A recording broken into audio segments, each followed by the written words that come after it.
शिवाय शिव कथा समस्तंक उपरे अनुग्रहकारी शिव स्वभावत निर्मल होइथिबा बेले जीव साज्ञा धारण करिथिबा आत्मा स्वभावत मलिन होइथाय।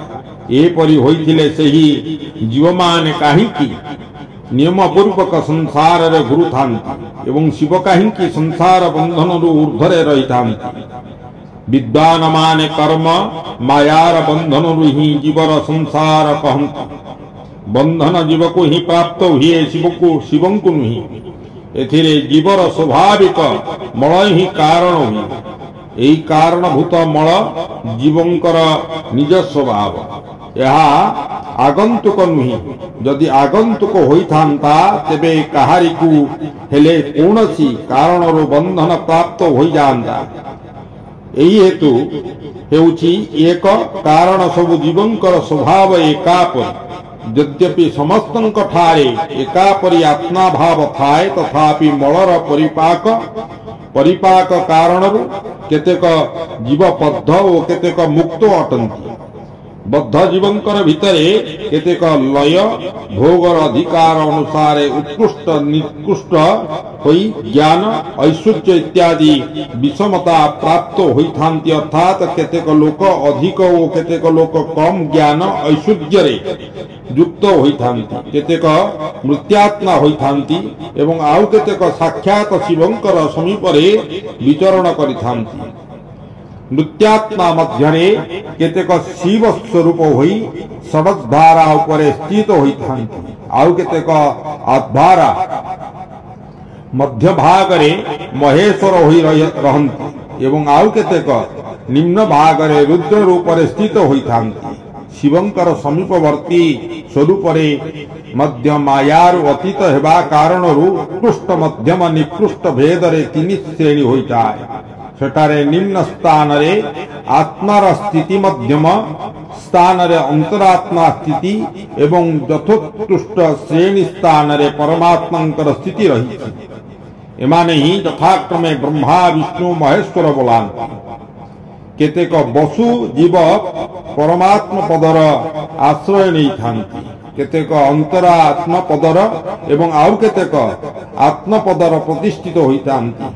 भगवान शिव तो अनायासरे समस्त पशुंकु बंधन रु मुक्त करिबाकु समर्थ। तेबे से सेमानुंकु बंधन रे पकाई रखी काहीकि दुख दियंती। ये परि संदेह करिबा उचित नुहे। कारण सारा संसार दुख रूप अटे। यह विचारवानंकर वर्णित सिद्धांत जे स्वभावत दुखमय से दुख रहित किपरि होई पारिबो। स्वभाव रे तो अदल बदल होई पारिबो नाही। वैद्यर औषध रे रोग आरोग्य होई जाए नाही। से रोग पीड़ित व्यक्ति को तार औषध द्वारा सुखपूर्वक उद्धार करिथाय। सेहीपरि जो पशुमान स्वभावत मलिन स्वभावत दुखी सेमानंको अज्ञान रूपी औषध देई शिव दुखर मुक्ति प्रदान करिथांती। भोग हेबारे वैद्य कारण नुहि। मातृ संसारर उत्पत्ति रे शिव कारण होइथांती। तेनु रोग वैद्यर दृष्टांत सह शिव ओ संसारर दृष्टांत मेल खाए नाही। से दृष्टिरो यहा द्वारा शिवंक उपरे दोषारोपण करा जाई न पारे। दुख जदि स्वभाव सिद्धि तेबे पुणी शिव ताहंकर कारण किपरि होई पारे। जीव ठारे जो वास्तविक मल रही ताहा ही ताकू संसार चक्र रे पकाई दिए। संसार कारणभूत मल अचेतन माया इत्यादि शिवंकर सानिध्य बिना आपे आपे चेष्टाशील होई पारंती नाही। चुंबक जेपरि लुहार सानिध्य पाइले ही उपकारी हुए अर्थात लुहा को आकर्षित करे। सेही परि शिव मध्य जड़ माया इत्यादि सानिध्य पाइले ही उपकारी होइथांती।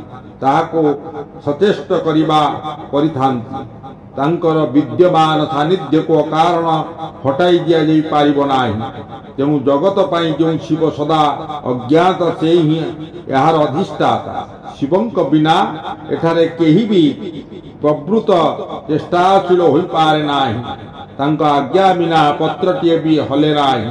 तांकर ठारू प्रेरित होई ये जगत विभिन्न प्रकार चेष्टा करिथाय, तथापि शिव कदापि मोहित हुअन्ति नाही। तांकर आज्ञारूपिणी शक्ति ही समस्त को नियंत्रण करे।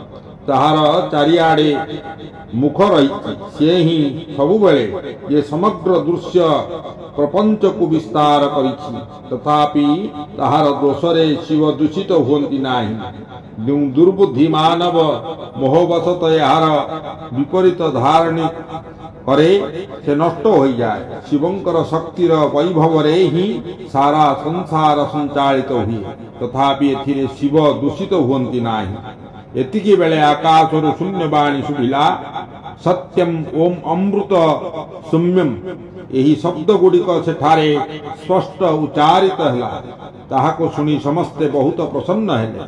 सेमानंकर समस्त संशय नष्ट होई गला एवं मुनि माने विस्मित होई प्रभु पवन देव को प्रणाम कले। एही रूपे मुनि मानंकु संदेह रहित करी मध्य वायुदेव ये कथा मानिले नाही जे सेमानंकु पूर्ण ज्ञान होई गला। सेमानंकर ज्ञान एबे प्रतिष्ठित होई नाही बोली अनुभव करी से एही परी कहिले। वायुदेव कहिले, मुनिगण परोक्ष अपरोक्ष भेदरे ज्ञान दुई प्रकार। परोक्ष ज्ञान को अस्थिर एवं अपरोक्ष ज्ञान को सुस्थिर कहा जाए। युक्तिपूर्ण उपदेश द्वारा जो ज्ञान हुए ताहाको विद्वान पुरुष परोक्ष ज्ञान कहते। ताहा श्रेष्ठ अनुष्ठान द्वारा अपरोक्ष हो जाए। अपरोक्ष ज्ञान बिना मोक्ष हुए नाही। यह जानी तुम माने निरलस होई श्रेष्ठ अनुष्ठान सिद्धि पाई प्रयत्न कर। जय जगन्नाथ। ओम नमः शिवाय।